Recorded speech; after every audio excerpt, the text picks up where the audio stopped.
your cover story and in your book, you talk about a war on the West. What kind of shape is that war taking?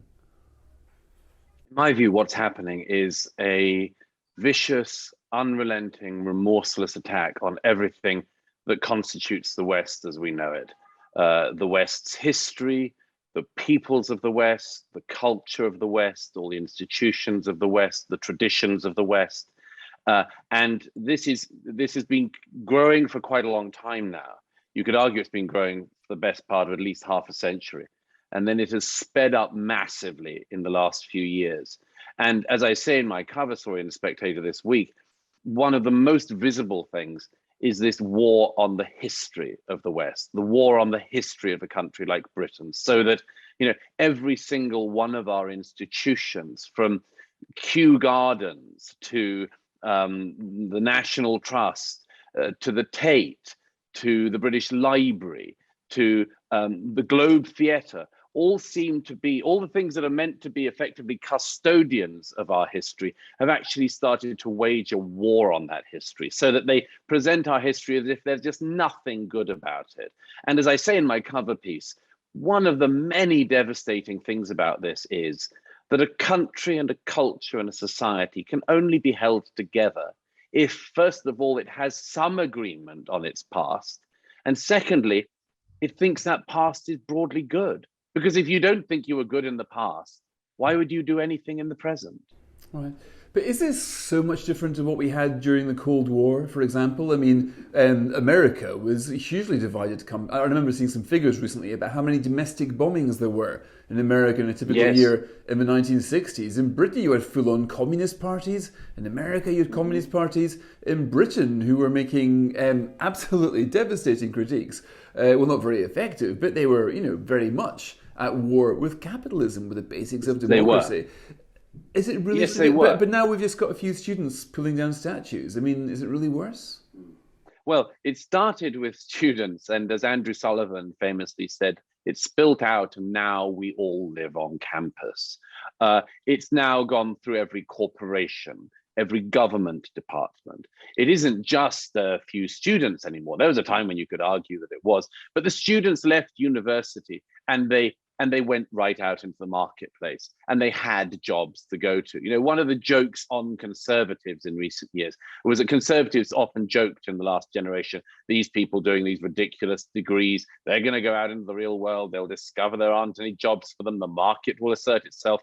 Flat out wrong. The joke was on us. There were plenty of jobs for these people to go into. They went into HR departments. They went into the civil service. They were the ones who passed the civil service's demand that for any public appointment, any civil service appointment, you have to demonstrate a belief in and devotion to diversity, inclusion, equity, all things which are in their fundamentals, as I say in the piece, anti-Western.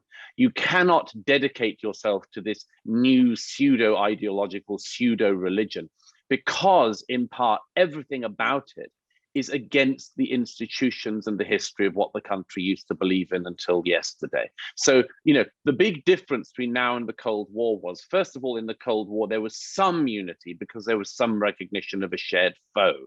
But secondly, there were still adults. There were still adults in the room, willing to stand up for traditions, willing to stand up for history, willing to say that actually we have virtues as a country and not just vices, virtues as a people, not just vices, things that we did well in our history, not just things we did ill. And today, look around the public square.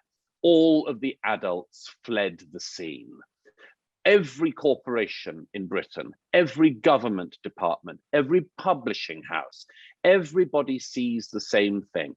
The people you describe as the sort of highly ideological students make all of the running, the shouting, the desecration of the past, and the adults give in. Effectively, what we are living through now in Britain and in the wider West is a cultural revolution. And it's a cultural revolution where the adults have been intimidated into either silence or going along with it. But Douglas, you say there was a common enemy in the Cold War, but we're getting one now, aren't we? Since Putin's invasion of Ukraine, there has been a strikingly coherent and, as far as I can work out, spontaneous response from Europe and America and beyond into presenting a united front against him. Well, it's a very important point you just made. The Russian invasion of Ukraine seems to some extent to have fortified certain people. It seems to have clarified the minds of some people. It's answered the 30-year-old question that we all asked of whither NATO? What's the point of NATO? That question isn't being asked anymore. And when Sweden and other countries join NATO later this year, that will be a very interesting answer in itself. But here is the problem. It's not just Putin's Russia in the 21st century that poses a threat. A far bigger threat, a far bigger challenge in the 21st century is China, the Communist Party of China, which, as I mentioned in the book, is the only country in the world. Putin's Russia is a basket case. It was even before this war, especially as after it. The only country in the 21st century likely to catch up with and then supersede America and the Western nations as the global power, the most important economy in the world, is China, led by the Chinese Communist Party. And that pumps out anti-Western propaganda all the time. Just this past week, the China Daily News, one of the organs of the Chinese Communist Party, pumped out a vision of Uncle Sam behind the Oval Office desk, and a pile of corpses, and said that America is all about racism and so on. And there's 2 points to make here. The first is, of course, this is totally cynical. I mean, ask any of the Uyghur Muslims in Xinjiang whether the Chinese Communist Party actually minds about family separations or racism, and you'd get an answer. But secondly, the problem that exists now is not Chinese anti-Westernism or Russian anti-Westernism or Middle Eastern anti-Westernism. It is Western anti-Westernism. It is white people doing this against white people. It is white people deciding that our history is all a history of racism, and that we're racist now and institutionally racist now, and somehow Derek Chauvin, who was convicted of the killing of George Floyd, is the emblematic figure of the West. And this isn't a fringe thing. You know, no less a figure than the US ambassador to the UN went to the UN last year and condemned her own country for institutional racism, something which, by the way, the Chinese Communist Party's envoy to the UN found incredibly useful when he stood up to make his remarks and said, this is the first time that a country has come to the United Nations and confessed its guilt. So the problem is not the external challenge. The problem is the internal one.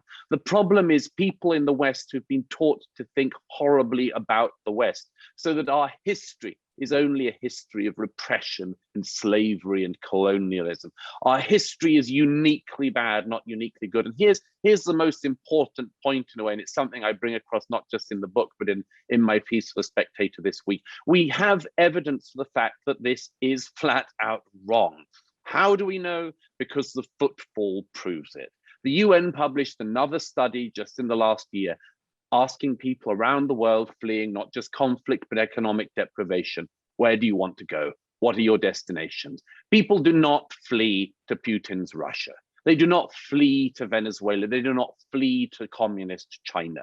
The number one destination that people around the world want to go to is the United States of America, and Britain and Canada and others follow shortly afterwards. Now, that says something. It says that whilst our society is being told we have nothing to be proud of, the world wants to come here. That whilst we are being told we live in a racist society, and a bewildering array of people want to come here. And here's the important thing about that. It's not just in the present. Our present is not as it is by accident. It's come about because of our past. If there's something good in our present, it's because we must have done something good in the past. And that's what I want people to realize and to be able to focus on. If we are to unite as a country, as a civilization, as a culture, we need to recognize not just that we've done some things well, but we've done more things well than anybody else. And it's proved in the footfall of the people who want to come here. And one final thing, Douglas, isn't everything we do well arguing with each other? I mean, you talk about these divisions and this huge cantankerousness, but isn't that the sign of a West succeeding? I mean, there isn't much war institutions in North Korea right now. There's not much in the way of public debate. Right. Wouldn't you expect a successful, thriving West to be absolutely at loggerheads over culture, music, history, the whole gamut? Absolutely. And as I say in the book, I absolutely encourage that. I want to shut down no debate. But currently, we have had an entirely one-sided debate in recent years. There was a time when the debate was one-sided in the opposite direction. A few generations ago, if you were taught about colonialism in British schools, you were taught only the good things. A few generations ago, if you studied American history, you might not have known that Thomas Jefferson owned slaves. Today, it's the only thing people know about the founding fathers in America. So here's the thing. I want there to be a rigorous debate. I want there to be a thriving debate, but I do not want it to be one-sided.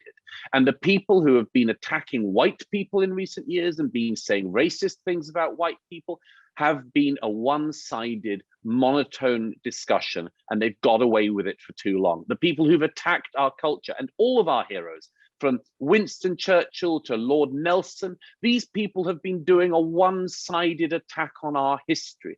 I believe that the British public and the wider Western public have the right to have a more honest appraisal of ourselves and our past. And that includes the right to have pride in our past, because as it happens, it's not just vital for a society to hold together, but the facts just happen to be on our side. Douglas, thank you for your appraisal and for your cover story in this week's magazine.